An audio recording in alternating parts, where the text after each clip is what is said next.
அதான் நிஷிகா சமையல் சமைத்தானே இப்போ நம்ம மட்டன் கோலா உருண்டை தான் செய்யப்போம். அதுக்கு முதல்ல நான் வந்து என்னென்ன போட்டுருன்னு பாருங்கள். ஜாதி பத்திரி, ஏலக்காய், கிராம்பு.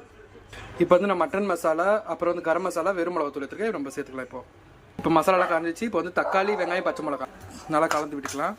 இப்போ கொதிக்குது. நான் ஒரு எலும்பும் வந்து மட்டனை அரைச்சி வச்சுருக்கேன், அது சேர்த்துக்கலாம். நல்லா கலந்து விட்டுக்கலாம் மட்டன் அரைச்சது. இப்போ இது கூட தேங்காய் பால் சேர்த்துக்கலாம்.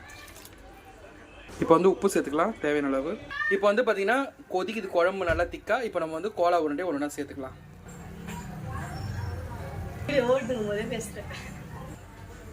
நம்ம கோலா உருண்டை வந்து உருட்டி வச்சுருக்கோம். இதில் வந்து பார்த்தீங்கன்னா உப்பு, மட்டன் மசாலா, அப்புறம் வந்து கரம் மசாலா, மிளகாத்தூள் போட்டு அரைச்சி வச்சுருக்கோம், உருட்டி வச்சுருக்கோம். கொஞ்சம் உடச்ச கடலை பொடி போட்டு இப்போ எல்லாம் கோலா உருண்டை போட்டு வச்சு நல்லா கொதிக்கட்டும். இப்போ பாருங்கள் கோலா உருண்டை நல்லா கொதிக்குது, வெந்துருச்சு.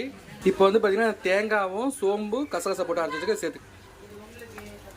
இப்போ பாருங்கள் நல்லா குழம்பு கொதிக்குது.